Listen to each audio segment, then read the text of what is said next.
hari ini. Sebenarnya ini adalah tugas aksi nyata kami dari modul 1.4 tentang penerapan budaya positif di sekolah. Jadi yang seperti sudah kita ketahui, kalau guru penggerak, apa yang sudah dipelajari itu wajib dibagikan kepada teman-teman guru, dan juga wajib bukan hanya diterapkan oleh guru penggerak, tapi juga diterapkan oleh teman-teman guru yang lain.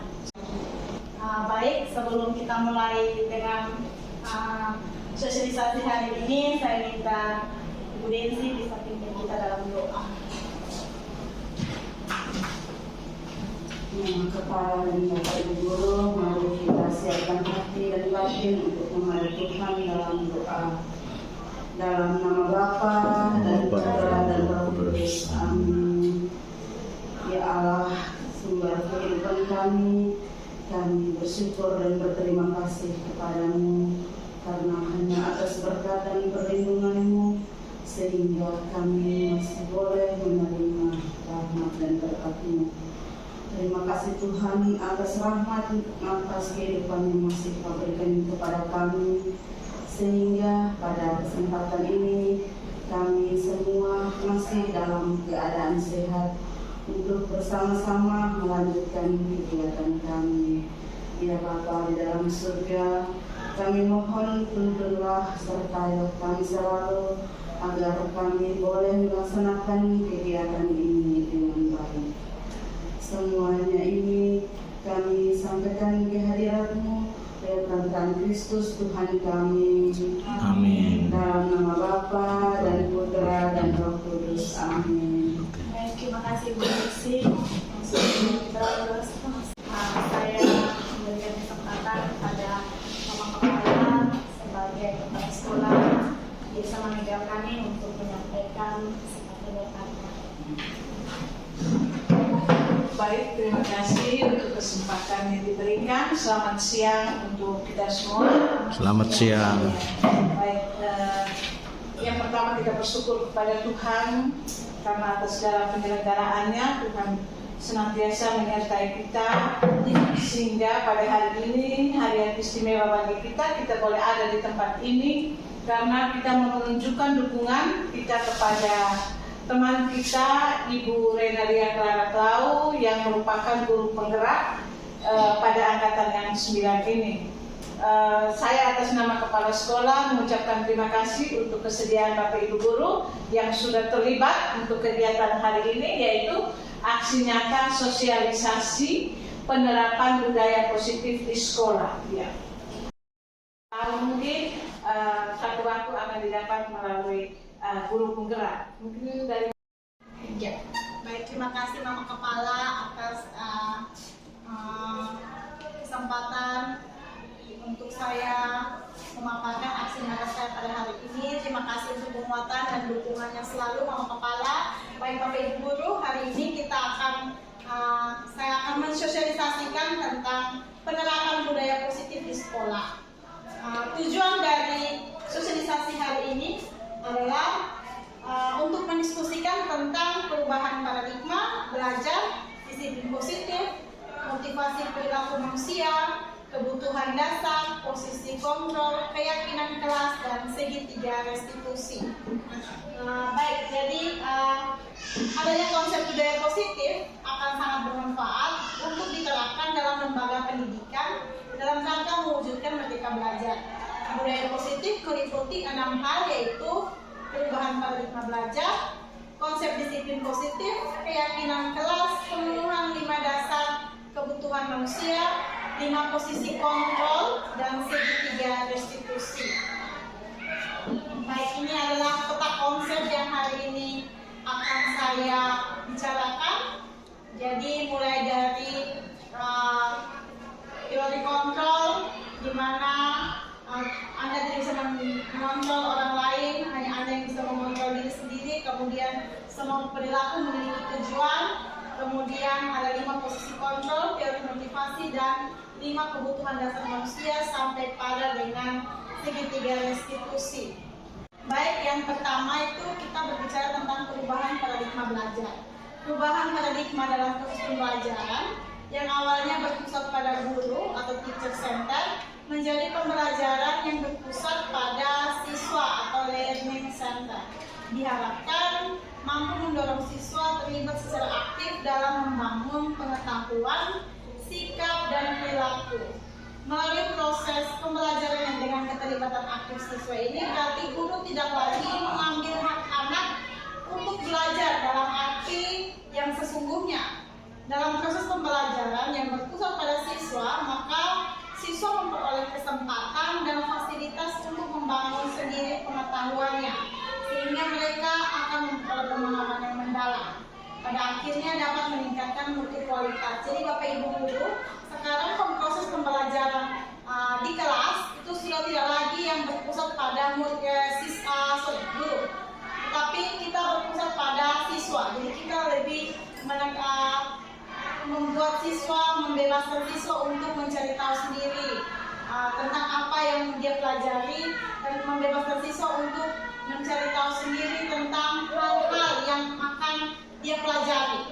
Kemudian kita seperti yang sudah kita lakukan di kelas itu memberikan tugas siswa diskusi kelompok. Itu berarti kita sudah melakukan pembelajaran yang berpusat pada siswa, di mana siswa berkelompok mengerjakan tugasnya atau mempelajari mencari tahu tentang tugasnya, kemudian mempresentasikan dan memberitahukan kepada teman-teman. Itu sudah pembelajaran yang berpusat pada siswa. Baik, jadi kemudian yang berikut tentang perubahan paradigma, stimulus respon, teori kontrol atau teori pilihan. Jadi siapa yang sesungguhnya memiliki kontrol? Untuk stimulus respon, di sebelahnya ada stimulus respon, kemudian di sebelahnya ada teori kontrol atau pilihan. Untuk stimulus respon, itu kita mencoba mengubah orang agar berpandangan sama dengan kita. Kalau di teori kontrol, itu kita berusaha memahami pandangan orang lain tentang dunia. Untuk stimulus respon, perilaku buruk dilihat sebagai suatu kesalahan. Tetapi menurut teori kontrol, semua perilaku itu memiliki tujuan. Kalau menurut stimulus respon, orang lain bisa mengontrol saya, tetapi menurut teori kontrol itu hanya Anda sendiri yang bisa mengontrol diri Anda. Kemudian saya bisa mengontrol orang lain, tetapi di teori kontrol Anda bisa mengontrol orang lain, Anda tidak bisa mengontrol orang lain. Kemudian di stimulus respon, pemaksaan ada pada saat bujukan gagal. Kalau menurut teori kontrol, kolaborasi dan konsensus menciptakan pilihan-pilihan baru. Kemudian di stimulus respon itu model berpikir menang kalah. Kalau di teori kontrol, model berpikirnya menang-menang. Jadi secara umum, disiplin positif adalah suatu pendekatan untuk menerapkan disiplin dalam diri anak tanpa hukuman dan hadiah. Disiplin positif perlu diterapkan baik dalam lingkungan keluarga maupun lingkungan sekolah. Dengan menerapkan disiplin positif diharapkan tindak kekerasan dapat dihindari. Disiplin diri membuat orang menggali potensinya menuju sebuah tujuan apa yang dia hargai. Kemudian pendekatan disiplin positif bukan mengenai anak atau peserta didik secara langsung, melainkan bagaimana cara orang dewasa memberikan dampak dan pengaruh positif kepada anak dan peserta didik.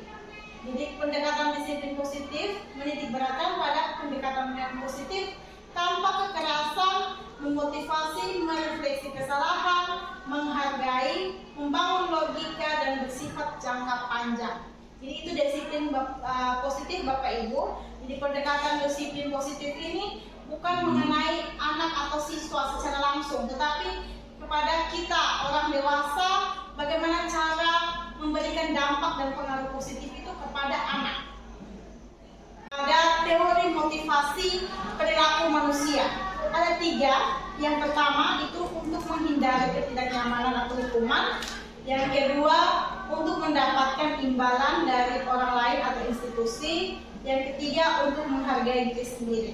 Jadi yang pertama dan kedua, teori motivasi yang pertama dan kedua itu adalah motivasi eksternal, motivasi dari luar, di mana tidak terlambat, ya untuk menghindari teguran, untuk menghindari ketidaknyamanan, untuk menghindari hukuman, itu motivasi dari luar. Kemudian untuk mendapatkan imbalan dari orang lain atau institusi atau untuk mendapatkan pujian, itu juga motivasi dari luar. Jadi seorang motivasi perilakunya itu untuk mendapatkan, kalau untuk mendapatkan imbalan atau pujian dari orang lain, itu motivasi dari luar. Jadi untuk kemudian yang ketiga itu untuk menghargai diri sendiri. Ini merupakan motivasi internal. Ini yang merupakan tujuan disiplin positif, di mana kita menghargai diri sendiri, kita mengikuti aturan untuk menghargai diri kita sendiri. Kemudian yang berikut ada nilai-nilai kebajikan universal. Nilai-nilai kebajikan ini adalah sifat-sifat positif manusia yang merupakan tujuan mulia yang ingin dicapai setiap individu. Nilai-nilai tersebut bersifat universal dan lintas bahasa, suku, bangsa, agama maupun latar belakang. Ya, setiap perilaku atau perbuatan memiliki tujuan, itu menurut Dr. William Glasser pada teori kontrol tahun 1988. Jadi Bapak Ibu guru bisa cari di Google tentang nilai-nilai kebajikan itu ada berapa, nilai-nilai kebajikan itu apa saja. Kemudian dengan mengaitkan nilai-nilai kebajikan yang diyakini seseorang, maka motivasi intrinsiknya akan terbangun sehingga menggerakkan motivasi dari dalam untuk mencapai tujuan mulia yang diinginkan. Itu menurut Diana Gosser tahun 1998. Jadi nilai-nilai Pancasila itu yang perlu kita tekankan untuk selalu diterapkan di sekolah agar budaya positif itu nampak. Ini tentang identitas gagal dan identitas sukses, di mana identitas gagal itu hukuman, identitas sukses kalau menerapkan disiplin ada konsekuensi dan ada restitusi. Jadi kalau hukuman kita bisa lihat sama-sama, sesuatu yang menyakitkan harus terjadi, itu hukuman. Kalau konsekuensi sesuatu yang harus terjadi. Kalau restitusi itu merupakan pilihan. Kemudian tidak nyaman untuk murid atau anak untuk jangka waktu yang panjang. Tadi saya sudah omong di awal, kalau hukuman itu tidak nyaman untuk anak dan juga untuk jangka waktu yang panjang. Kalau konsekuensi tidak nyaman untuk murid juga, tetapi untuk jangka waktu yang pendek. Kemudian restitusi itu menguatkan untuk murid dan untuk dalam jangka waktu yang panjang kalau restitusi. Kemudian yang berikut, korban mendapatkan keadilan kalau di hukuman. Kalau di konsekuensi, korban bisa diabaikan. Di restitusi, korban mendapatkan ganti. Kalau di hukuman, murid atau anak akan tersakiti. Di konsekuensi, murid atau anak dibuat tidak nyaman. Di restitusi, murid atau anak mendapat penguatan. Kemudian hukuman perilaku pasif agresif meningkat, penguatan hanya bertahan dalam jangka waktu yang pendek. Kalau di restitusi masalahnya terpecahkan. Kemudian untuk hukuman sistem tidak akan berjalan bila murid tidak takut. Kalau konsekuensi memerlukan monitoring dan supervisi terus-menerus dari guru. Menggunakan restitusi berarti murid belajar bertanggung jawab untuk perilakunya. Kemudian kalau kita pakai hukuman, berlaku hanya pada sebuah institusi, tidak berlanjut pada kehidupan nyata.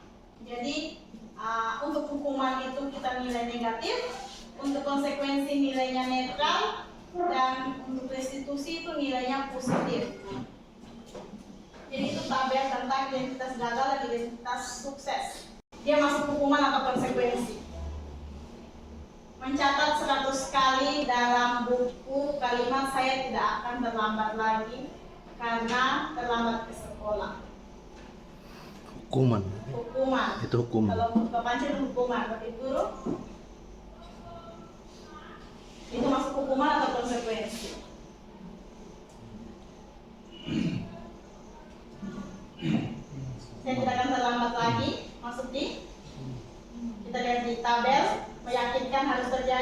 nyaman dan jangka waktu panjang, sesuatu yang harus terjadi tidak nyaman di jangka waktu pendek, tersakiti, tidak nyaman. Kita kembali mencatat 100 kali itu masuk dalam hukuman. Dan sekarang kita lihat jawabannya yang betul. Lari mengelilingi lapangan basket 2 kali karena terlambat hadir ke sekolah. Masuk dalam Konsekuensi. menggantikan kertas tugas teman yang telah dicoret-coret. Masuk dalam konsekuensi. Membersihkan tumpah air di meja tulis karena tersenggol pada saat belajar. Konsekuensi. Murid disuruh untuk tidak menggunakan sepatu seharian di sekolah karena tidak menggunakan sepatu hitam. Masuk dalam Hukuman. Itu hukuman. Tadi mengira lapangan basket 2 kali karena terlambat 10 menit untuk pelajaran PJOK. Hukuman. Baik Bapak Ibu, hukuman, konsekuensi, hukuman. Kita lihat jawaban yang betulnya ya. Ini jawaban yang betul. Jadi 3 di atas hukuman. Kalau konsekuensi itu yang ketujuh itu merupakan kewajiban dia hanya di pelajaran PJOK.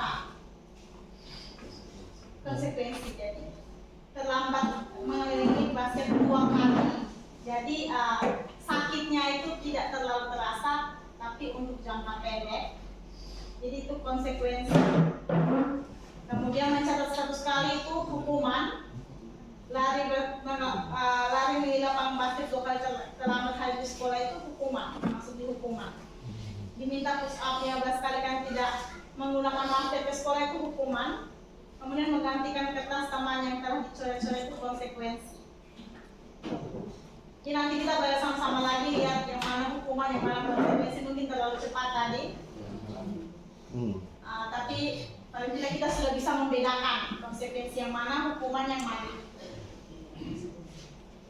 Ini tentang 5 kebutuhan dasar manusia. Jadi semua yang kita lakukan adalah usaha terbaik untuk kita mendapatkan apa yang kita inginkan. Ketika kita mendapatkan apa yang kita inginkan, sebetulnya saat itu kita sedang memenuhi 1 atau lebih dari 1 kebutuhan dasar kita. Jadi ada 5 kebutuhan dasar manusia, yaitu yang pertama kebutuhan untuk bertahan hidup. Kemudian yang kedua itu cinta dan kasih sayang. Kemudian yang ketiga itu kebutuhan akan kebebasan. Yang berikut kebutuhan akan kesenangan. Dan yang berikutnya adalah kebutuhan akan kekuasaan atau power.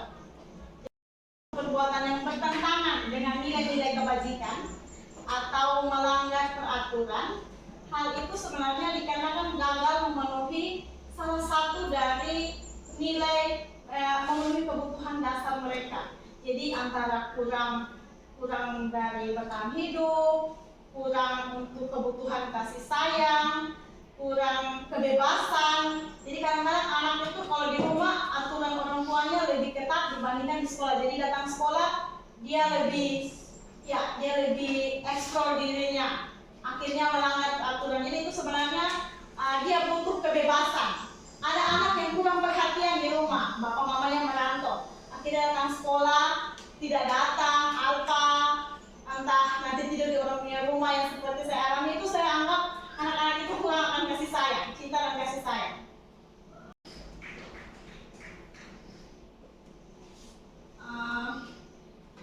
Ini 5 posisi kontrol. Ini yang saya bilang, kita lihat sama-sama, kita sudah ada di posisi kontrol yang mana. Jadi 5 posisi kontrol pada teori kontrol Dr. William Glasser. Sebentar saya ajak Bapak Ibu nonton video, tapi kita baca sama-sama dulu. Glasser berkesimpulan bahwa ada 5 posisi kontrol yang diterapkan seorang guru, orang tua, ataupun atasan dalam melakukan kontrol. Jadi kelima posisi kontrol tersebut adalah penghukum, pembuat orang merasa bersalah, teman, monitor atau pemantau, kemudian manajer. Jadi teman-teman, ketika saya belajar ini, saya langsung merasa saya ada di penghukum, pembuat merasa bersalah, kemudian monitor. Saya bukan di posisi manajer. Itu saya selalu begitu. Jadi ketika saya belajar ini dan saya langsung sadar ketika saya ada di posisi konsultan itu, saya mau sosialisasikan ini, saya minta, saya mau supaya berbagi dengan teman-teman, supaya mari kita berubah ke posisi manajer. Nanti kita lihat sama-sama posisi manajer itu yang bagaimana. Ini jelas kok Ibu? Ini jelas. Kasih besar. Mata dalam. Yang full screen saja. PPS jadi. Nah itu. Begitu. Ya bisa. Kalau untuk ini tentang ini penghukum, pembuat rasa bersalah, motivasinya guru berbuat. Kalau penghukum kita selalu menghadik, menunjuk-nunjuk, menyakiti, menyindir. Kalau pembuat rasa bersalah itu berceramah dengan mengatakan seharusnya nih ibu kecewa, pembuat rasa bersalah. Kalau teman itu membuat alasan-alasan untuk muridnya, jadi kita mengajak berdiskusi dengan murid itu sebagai teman. Jadi kita kalau dia melakukan kesalahan, kita membuat alasan-alasan untuk murid supaya jangan berbuat kesalahan. Kalau pemantau itu menghitung dan mengukur. Kita biasakan sekali lagi. Itu berarti kita memantau. Sudah 2 kali saya lihat kau begini. Itu kita sebagai posisi pemantau. Kalau manajer itu seharusnya dia ketika dia berbuat kesalahan, kita mengajukan pertanyaan-pertanyaan. Kenapa berbuat begini? Ya, kita harus ditanya dulu, baru sampai pada konsekuensi yang harus dia dapatkan dari kesalahan yang dia lakukan. Itu posisi antara penghukum, pembuat rasa bersalah, teman, pemantau, dan manajer. Ada lagi, penghukum. Kalau kamu tidak melakukan, awas ya. Pembuat rasa bersalah kamu seharusnya kamu sudah tahu ibu lelah sekali mengatakannya, ibu stres. Kadang-kadang kita begitu. Kalau teman, ayolah lakukan demi ibu. Masa kamu tidak mau, ingat ibu tidak pernah bantu ibu. Bisa kadang-kadang kita mengajak anak begitu, tolong bantu ibu dulu. Betul. Itu sebagai teman. Kemudian pemantau, kalau pemantau kita pasti langsung tanya, apa peraturannya? Itu kalau di bagian OSIS pasti tanya langsung, peraturannya apa, yang dilanggar apa? Itu pasti. Karena pemantau, mereka memang di posisinya harus pemantau. Kemudian manajer, itu apa yang kita yakini dan apa yang bisa kau kerjakan untuk memperbaiki masalah itu. Itu bahasa yang dikeluarkan sebagai manajer. Kemudian hasil memberontak sebagai penghukum itu hasilnya pasti akan anak akan memberontak, menyalahkan orang lain, berbohong, itu pasti akan kita dapatkan. Kemudian kalau pembuat rasa bersalah, menyembunyikan, menyangkal, berbohong. Kalau teman berarti anak tergantungan dengan kita. Kalau pemantau, anak menyesuaikan diri bila diawasi. Kalau manajer itu menguatkan pribadi. Kaitan dengan dunia berkualitas, murid meletakkan guru di luar dunia berkualitas. Kalau kita sebagai penghukum, kalau kita sebagai pembuat rasa bersalah, murid meletakkan guru di dalam dunia berkualitas. Kalau kita sebagai teman, murid meletakkan guru sebagai orang yang sangat penting di dunia berkualitas. Kalau kita sebagai pemantau, meletakkan guru pada peraturan dan hukuman di dunia berkualitas. Kemudian kalau kita sebagai manajer, murid meletakkan dirinya sebagai individu yang positif dalam dunia berkualitas. Kemudian murid berkata, biarkan saja, nanti juga marah-marah lagi. Kalau kita sebagai penghukum. Kalau kita sebagai pembuat rasa bersalah, maka dia akan maafkan saya karena kita sudah bilang ibu ini stres, apa segala macam, karena kita buat dia untuk merasa bersalah, jadi pasti dia akan maafkan saya. Video penjelasannya di sini. Yang dia omong semuanya nggak tulis. Oh ya. administrasi tentang bagaimana posisi penghukum.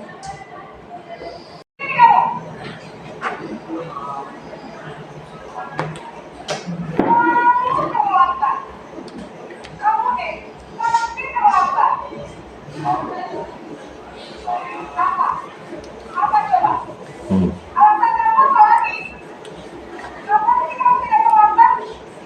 Ibu Erin. Pasti boleh.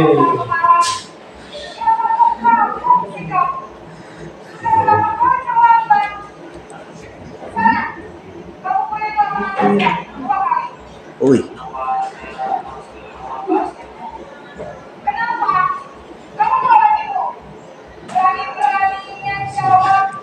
Oh. Oh gitu.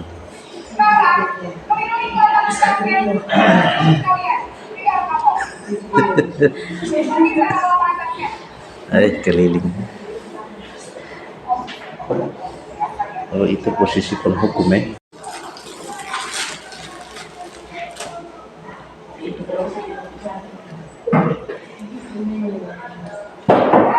Posisi merasa bersalah. Eri ya.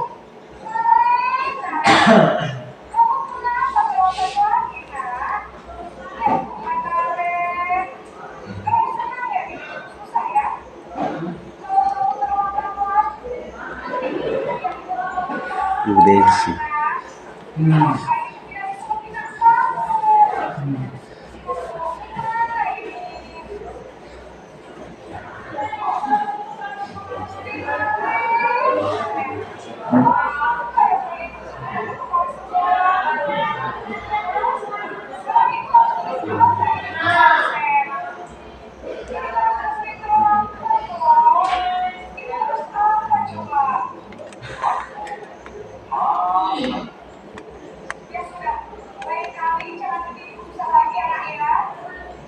Jadi kata-katanya Oh ya, bersalah. betul. Ingkar jangan bikin susah. Oh ya.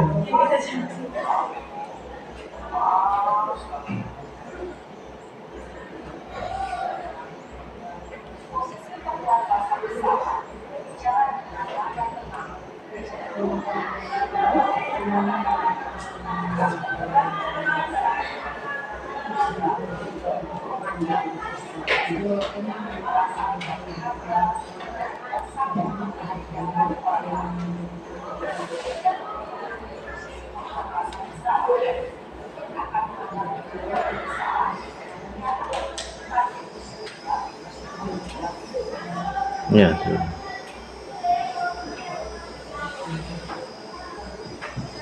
Posisi teman. Oh ya.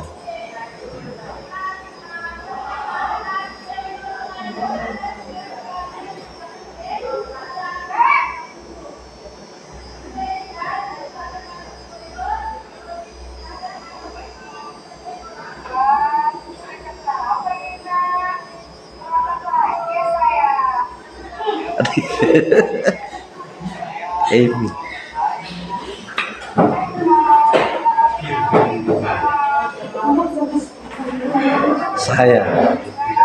Saya juga.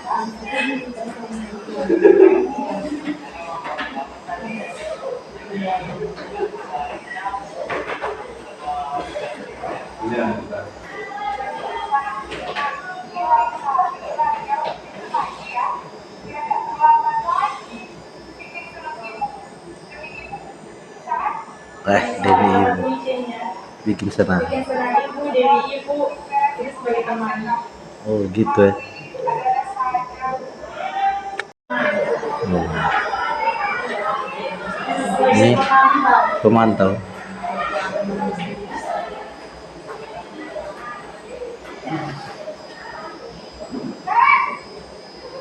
Hai.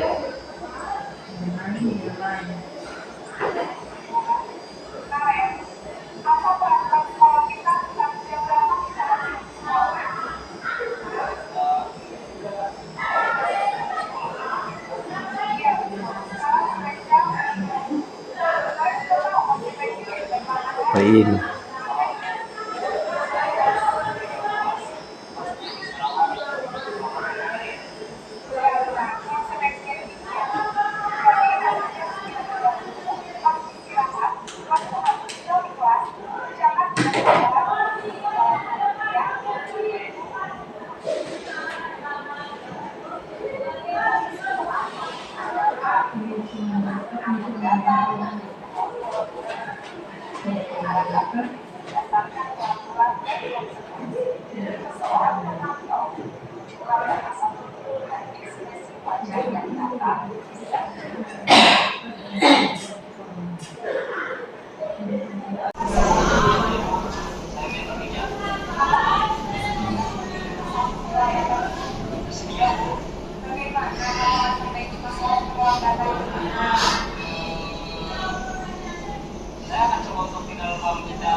Murid-murid yang mandiri, merdeka, dan bertanggung jawab.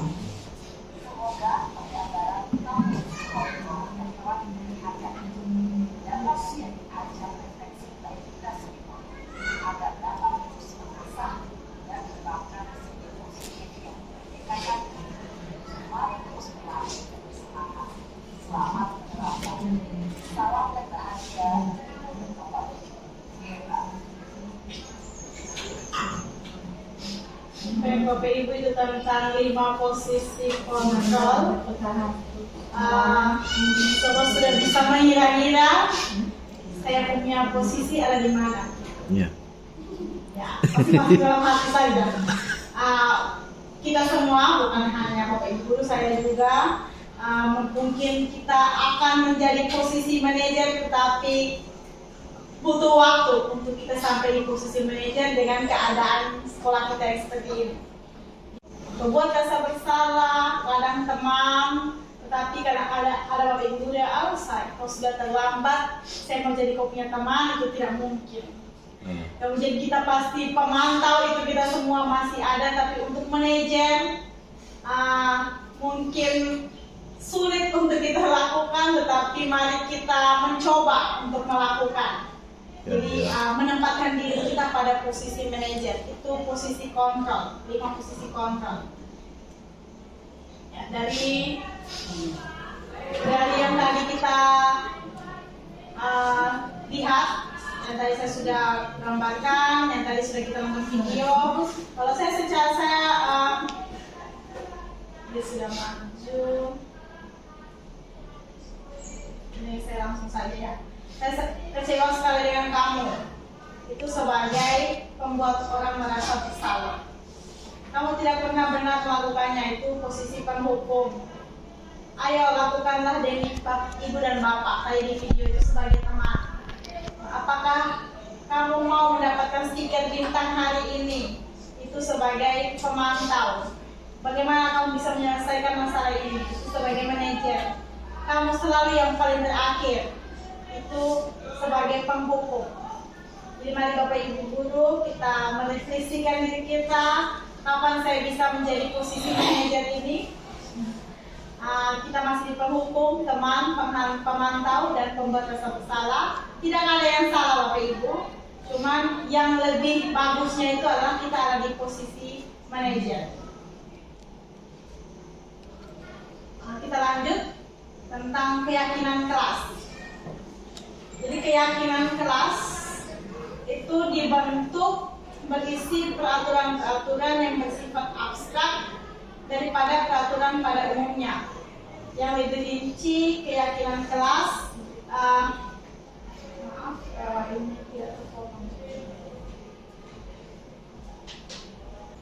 kemudian keyakinan kelas juga bagusnya itu tidak terlalu banyak sehingga mudah diingat dan dipahami oleh semua warga kelas.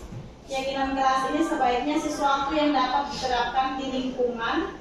Semua warga kelas hendaknya ikut berkontribusi dalam pembuatan keyakinan kelas dengan berpendapat dan bersedia menanyakan kembali keyakinan kelas dari waktu, memperbaiki kembali keyakinan kelas dari waktu ke waktu.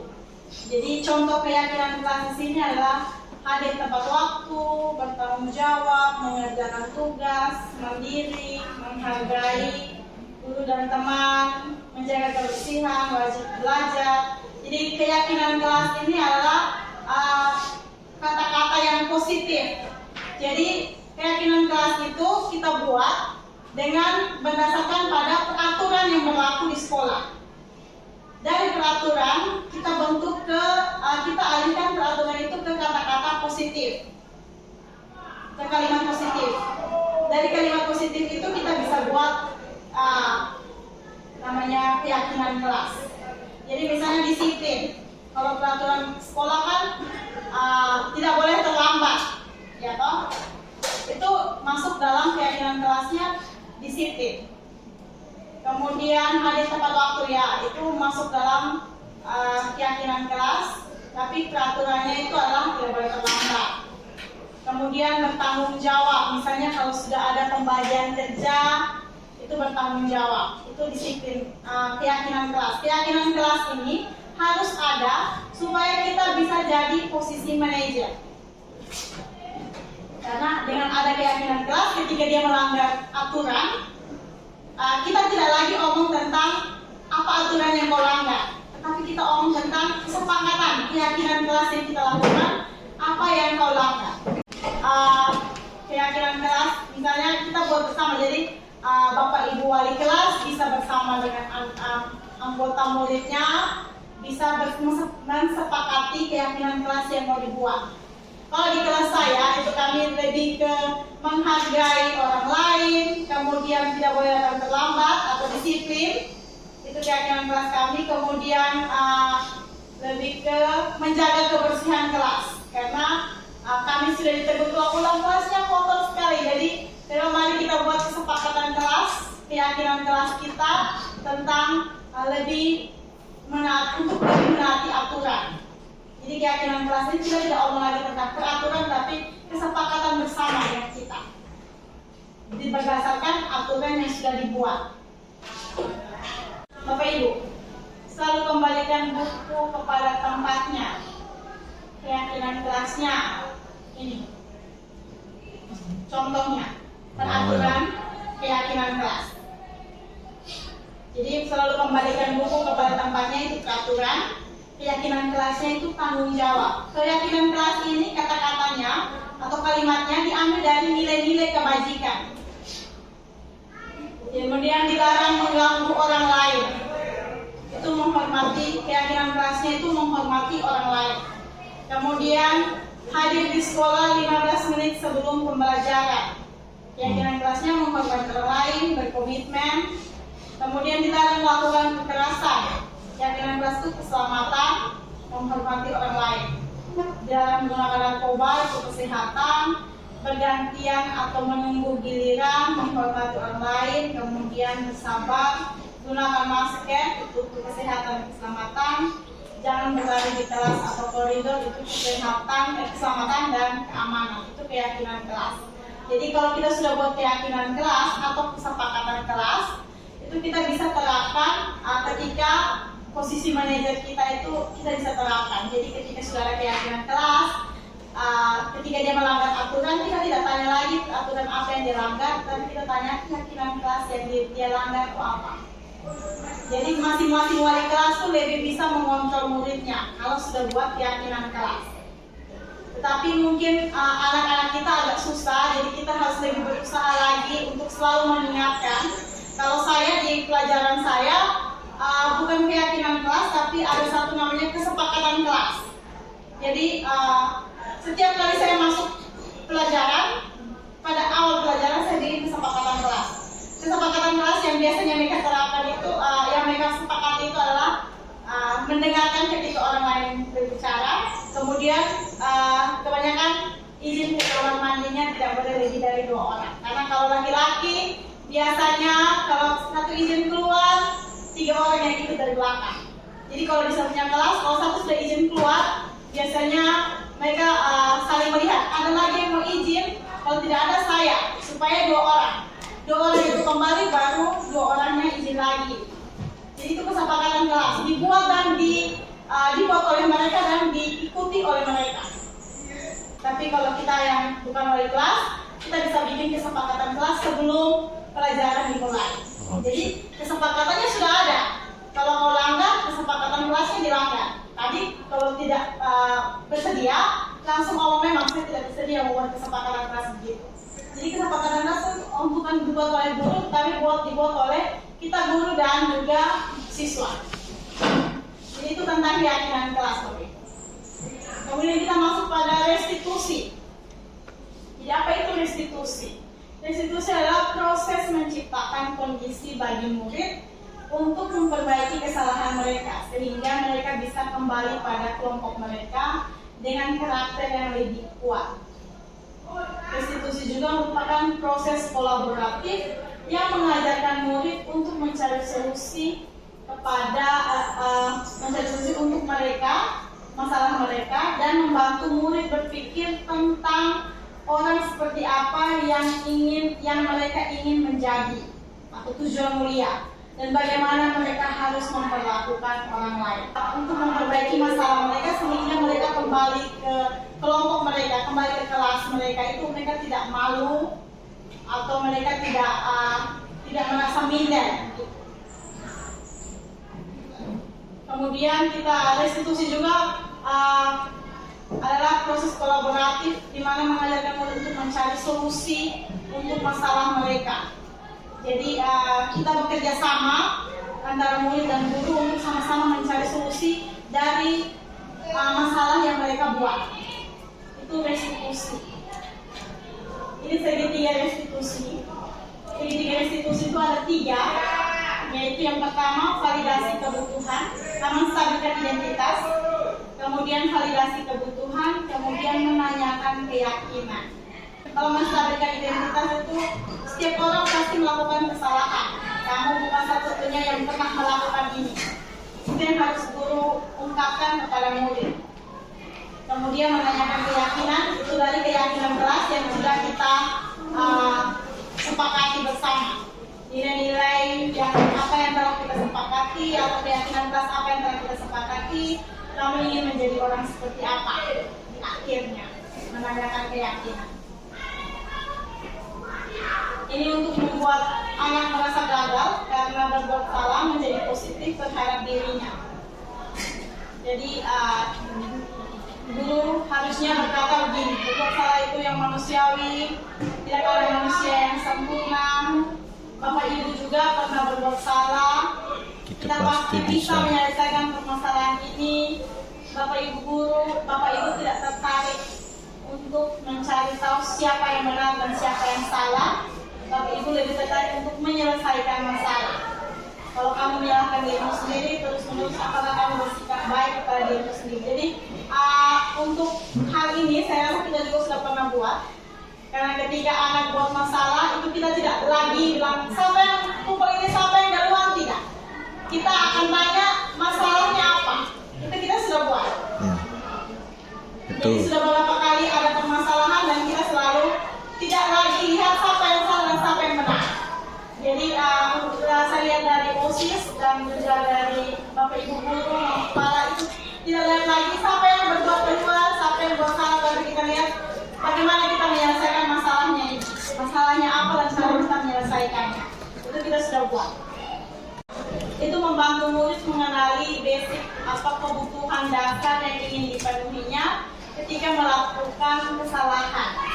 Pada dasarnya setiap tindakan manusia tujuannya adalah memenuhi kebutuhan dasar. Apakah itu penguasaan, kebebasan, kasih sayang, yang saling terima, kesenangan, atau bertahan hidup.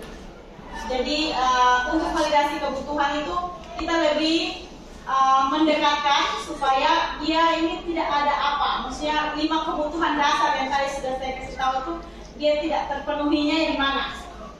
Kebebasan atau kasih sayang yang kurang, atau rasa diterima, kesenangan, dan bertahan hidup.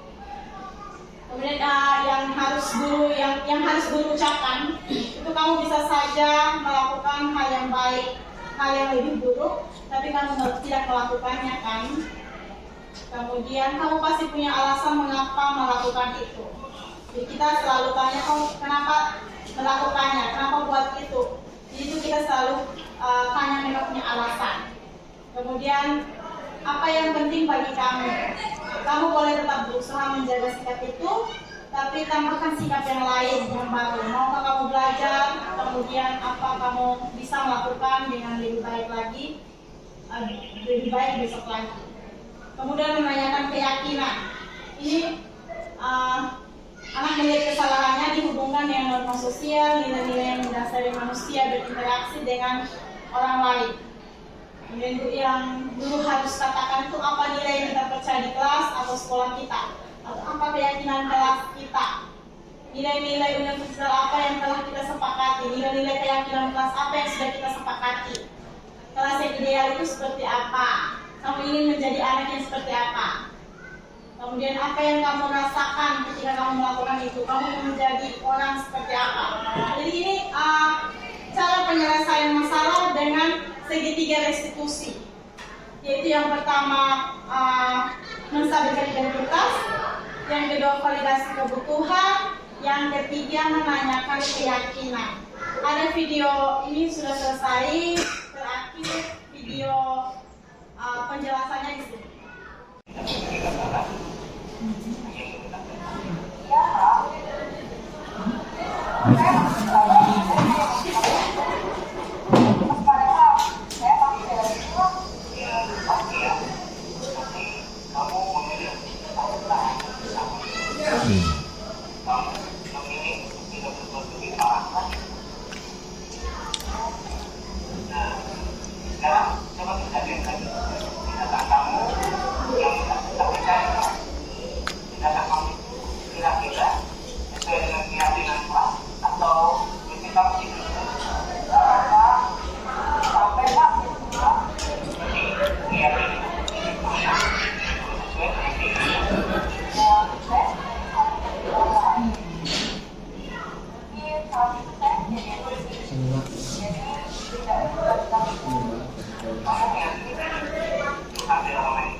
Mengambil waktu.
Selanjutnya, kita akan simak sesi terakhir dan menanyakan keyakinan.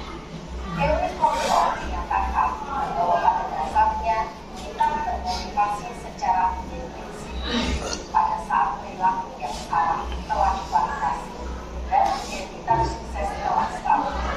Maka murid telah siap mengaitkan keyakinan-keyakinannya dengan tindakannya yang salah dan pemikiran yang telah bergeser menjadi moral yang tujuh. Pertanyaan-pertanyaan dapat mengaitkan keyakinan-keyakinan yang ada. Misal, sebagai keluarga atau kelas, apa yang kita yakini? Kesediaan orang yang melakukan kesalahan untuk memperbaiki masalah. Ya, pemecahan masalah sebisa mungkin relevan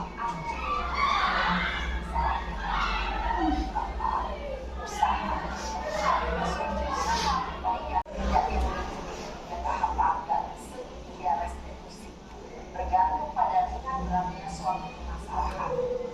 Misalnya, bila permasalahan tersebut ringan, maka tidak perlu menjalankan secara berlebihan. Bahkan bisa sekedar menanyakan apa keyakinan yang kita sepakati. Dengan menjalankan segitiga resolusi, dengan mengajukan pertanyaan-pertanyaan bermakna, diharapkan menjadi kuat secara pribadi dapat menjawab masalah agar dapat menyelesaikan permasalahannya sendiri. Semakin percaya diri, mandiri, dan berbeda. Salam dan bahagia. Apa itu? Hebat. Yang nonton video ini, sampailah kita pada sesi terakhir. Terima kasih. Saya akhiri ini dengan kata-kata penguatan saya. Memang untuk menerapkan budaya positif di sekolah itu agak berat, susah, tetapi harus kita lakukan untuk menciptakan lingkungan sekolah yang lebih baik. Mewujudkan merdeka belajar, kita harus menerapkan budaya positif. Kemudian untuk mencapai posisi kontrol seorang guru, menjadi posisi kontrol seorang manajer, memang hal yang berat, tapi harus pelan-pelan kita lakukan, harus pelan-pelan kita pelajari. Mungkin saat ini kita masih di posisi penghukum, sebagai pembuat dasar bersalah, teman, kemudian pemantau. Mari kita pelan-pelan untuk beralih ke posisi manajer. Saya rasa kalau kita semua sudah sampai di posisi manajer, berarti budaya positif yang tercipta di sekolah kita juga akan sangat baik dan akan sangat bagus dan juga berkembang. Kemudian untuk memecahkan masalah itu jangan lupa segitiga restitusinya dipakai. Tadi dia bilang tergantung besar kecilnya masalah, bisa langsung mensalurkan identitas, atau bisa langsung validasi masalah, atau bisa langsung pada menanyakan keyakinan. Jadi Bapak Ibu Guru, terima kasih, Mama Kepala, terima kasih waktunya sudah mendengarkan tentang tulisan saya. Mari kita bergerak dan menggerakkan.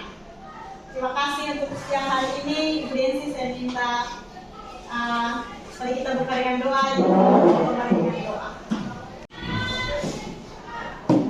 Marilah kita berdoa dalam nama Bapa dan Putra dan Roh Kudus. Amin. Ya Allah yang Maha Pengasih dan Penyayang, kami bersyukur dan berterima kasih atas penyertaan-Mu kepada kami semua, sehingga kami boleh mengikuti kegiatan ini dengan baik.